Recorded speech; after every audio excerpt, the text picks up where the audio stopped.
Hello friends, welcome to my YouTube channel Adbhut Gyan. मैं दिव्यांशु सिंह। आज मैं आपको दुनिया के कुछ अनसॉल्व मिस्ट्री के बारे में बताने जा रहा हूँ। तो चलिए शुरू करते हैं। पूरी दुनिया रहस्यों से भरी हुई है, जिनका ना तो कोई आम इंसान पता लगा सका है, ना ही किसी वैज्ञानिक ने इसके रहस्यों से पर्दा हटाया है। आज हम आपको एक ऐसी रहस्यमय घटना के बारे में बताने जा रहे हैं जिसका रहस्य आज भी बना हुआ है। इसकी हकीकत आज तक कोई नहीं जान पाया है। आज हम आपको एक ऐसे विमान की कहानी बताने जा रहे हैं जो उड़ान भरने के बाद आसमान में गायब हो गया था, लेकिन 35 साल बाद अचानक उसी एयरपोर्ट पर लैंड कर गया जहां इसे पहुंचना था। हम बात कर रहे हैं सेंटियागो एयरलाइंस के विमान नंबर 513 के बारे में। दरअसल सेंटियागो एयरलाइंस के फ्लाइट नंबर 513 पश्चिमी जर्मनी के आकनी एयरपोर्ट से 4 सितंबर 1954 को उड़ान भरी थी।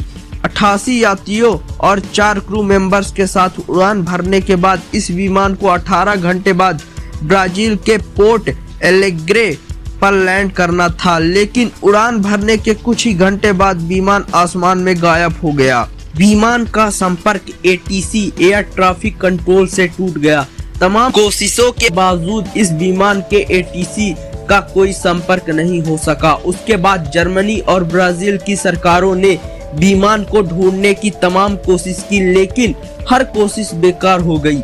विमान के सवार 88 यात्री और 4 क्रू मेंबर के सदस्य का कोई पता नहीं चला, ना ही विमान का मालवा मिला। जब विमान का जर्मनी से संपर्क टूटा तब अटलांटिक महासागर के ऊपर उड़ान भर रहा था।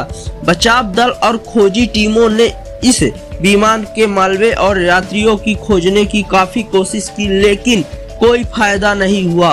उसके बाद दोनों देशों की सरकार ने मान लिया कि ये विमान अटलांटिक महासागर में हादसे का शिकार हो गया। जब विमान के सभी यात्री इसी में समा गए, खोजी और बचाव दल ने अपनी रिपोर्ट पेश कर दी और बताया कि विमान अटलांटिक महासागर में हादसे का शिकार हो गया है और विमान में सवार सभी 92 लोगों की मौत हो गई है। बहुत समय गुजर गया, साल 2 साल 4 साल, लेकिन विमान का कोई सुराग नहीं मिला। लेकिन एक दिन 12 अक्टूबर 1979 को पोर्ट एलेग्रे पोर्ट में एटीसी यानी एयर ट्रैफिक कंट्रोल के स्क्रीन पर एक अनजान विमान देखा गया। एटीसी ने विमान के पायलट से संपर्क करने की कोशिश की, लेकिन विमान में पायलट और की ओर से कोई जवाब नहीं आया। ये विमान तेजी से एयरपोर्ट की ओर बढ़ रहा था। ये सब देखकर एयरपोर्ट के अधिकारियों में हड़कंप मच गया, क्योंकि विमान तेजी से रनवे की तरफ आ रहा था, जबकि विमान में पायलट की एटीसी के विमान को लैंड करने की इजाजत भी नहीं मांगी थी।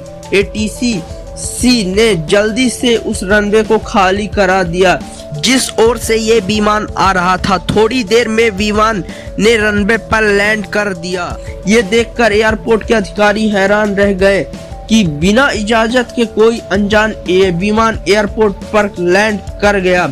उसके बाद एयरपोर्ट के तमाम कर्मचारी विमान के पास पहुंचे तो देखा कि विमान एकदम नया और विमान का इंजन अभी चालू। एयरपोर्ट के कर्मचारियों की नजर जैसे ही विमान के ऊपर के हिस्से पर पड़ी, जिस पर उस एयरलाइंस का नाम लिखा था जिस एयरलाइंस का ये विमान है, ये विमान उसी सेंटियागो एयरलाइंस का था जिसका एक विमान 35 साल पहले अटलांटिक महासागर के ऊपर से गायब हो गया था।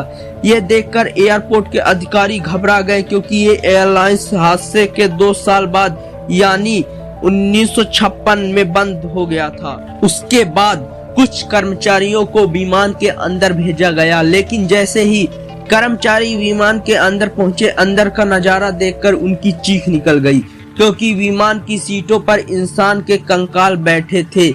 उनके सीट बेल्ट भी लगा रखा था।